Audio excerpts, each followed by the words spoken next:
開悟的第三層次。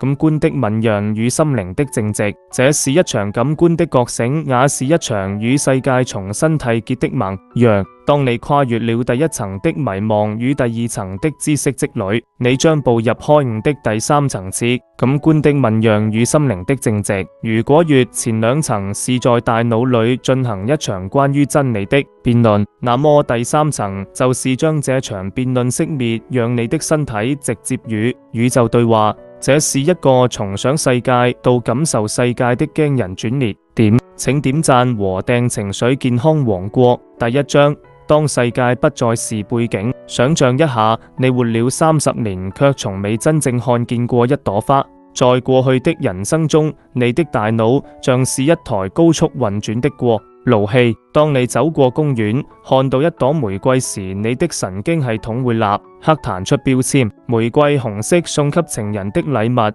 ，500元一束。在這些標籤彈出的那一刻，你與花的真實連結就斷裂了。你看到的不是那朵活生生的正在呼吸的生命體，而是一個被你社會化之後的概念標本。但在第三層次，這個過爐器失效了，標籤消失了。你站在花前，時間凝固，你不再只是看見紅色，而是感覺到那股紅色的波動正撞擊住你的視網膜。你聽見微風拂過花瓣的沙沙聲，那頻率竟與你的心跳產生了某種奇妙的共振。你突然意識到，這朵花不是一個與你無關的物件，它是宇宙在那一刻的完整顯現。這就是第三層次的開悟。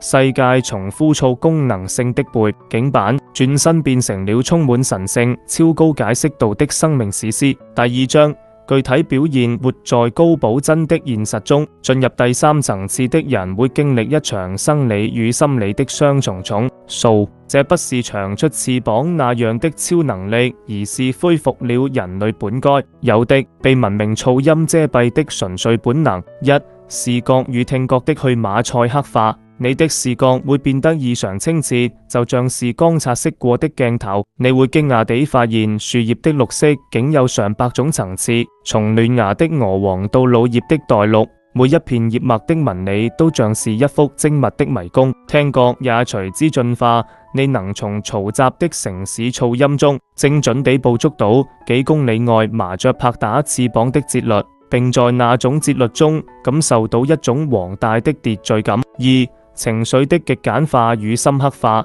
在這一層次，世俗的焦慮如工作績效、社交面子、過往的羞辱開始變得遙遠。你的情緒不再像亂跳的雜訊，而更像秋天的湖水平靜且深邃。你不再容易被激怒，因為當憤怒升起時，你感受到的不是他冒犯了我，而是一股灼熱的能量正在我胸腔的中部升起。你成了一個觀察者，看住情緒升起、流轉、消散，而不被它捲入漩渦。三、時間感的空間化。過去你總是活在下一個時刻，吃飯時想住開會，開會時想住放假。但在第三層次，你被牢牢地釘在當下。你會發現，當你全然專注於此刻的呼吸或動作時，時間似乎變寬了。一段10分鐘的漫步，在你的感受中可能充滿了幾百個細微的發現，感覺像過了一個世紀般豐盈。第三章，內在感受與寂靜共舞。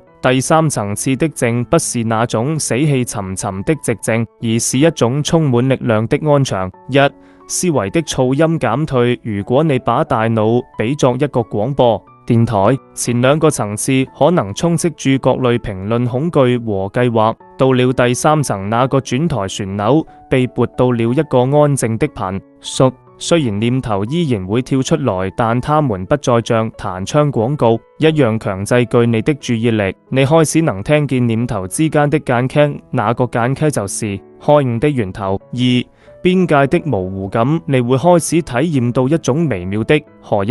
當你專注地看住落日，在某個瞬間，你會分不清到底是你在看落日，還是落日正在透過你的眼睛觀看它自己。主體與客體的邊界變得像煙霧一樣稀薄。第四章，具體修煉方法。重拾被遺忘的感官。要穩固在第三層次，你需要的不是複雜的邏輯推導，而是極致的感官參與。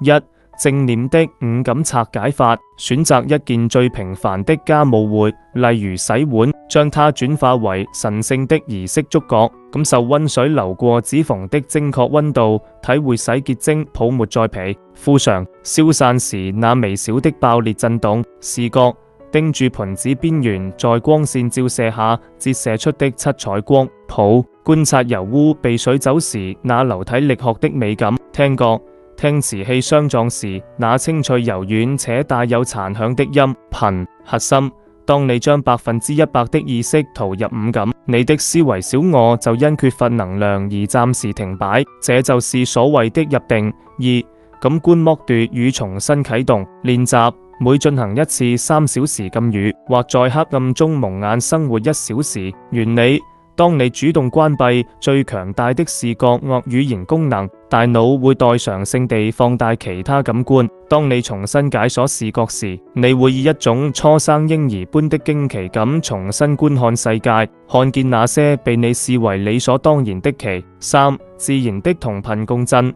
去森林或溪邊坐住，不要讀書，不要聽音樂，甚至不要試圖冥想，只是允許自然的頻率滲透你。觀察一隻螞蟻搬運碎屑的過程，持續10分鐘不宜開始。線目標，體認到你與自然不是觀察者與環境的關係，而是同一場宇宙舞動的兩種不同形式。第5章，心理陷阱，美感與寧靜的鍍金籠子。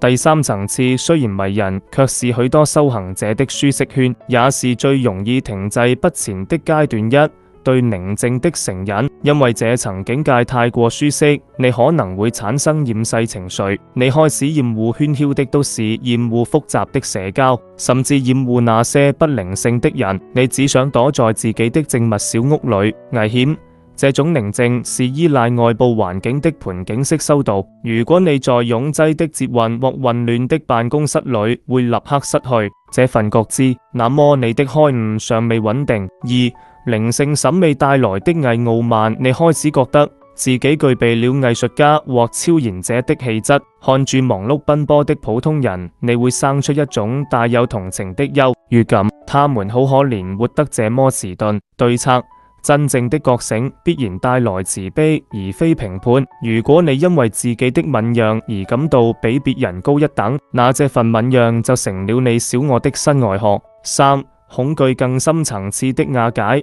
第3層次是愉悅的，但第4層次小我瓦解是近乎死亡的痛苦。很多修行者會把第3層次的愉悅感當作終極目標，他們害怕打破這份寧靜，去面對內在最深處的黑暗。警示：所有的愉悅感都是流動的，如果你試圖抓住這份寧靜，它就會變成你進化的巨大絆腳石。第6章，從感官到本源。第3層次的話，第3層次的真正價值並不在於讓你變成一個更敏銳、更有品味的升級版人類，它的真正意義在於讓你發現，那個正在看的、正在聽的覺知，才是你唯一真實的身份。在這個階段，你開始意識到，你不是你的身體，也不是你的感官，你是那個能覺知到感官在運作的虛空。當你能夠不間斷地保持這種覺知，世界就不再是你的監牢，而是一場盛大的工坊。第7章，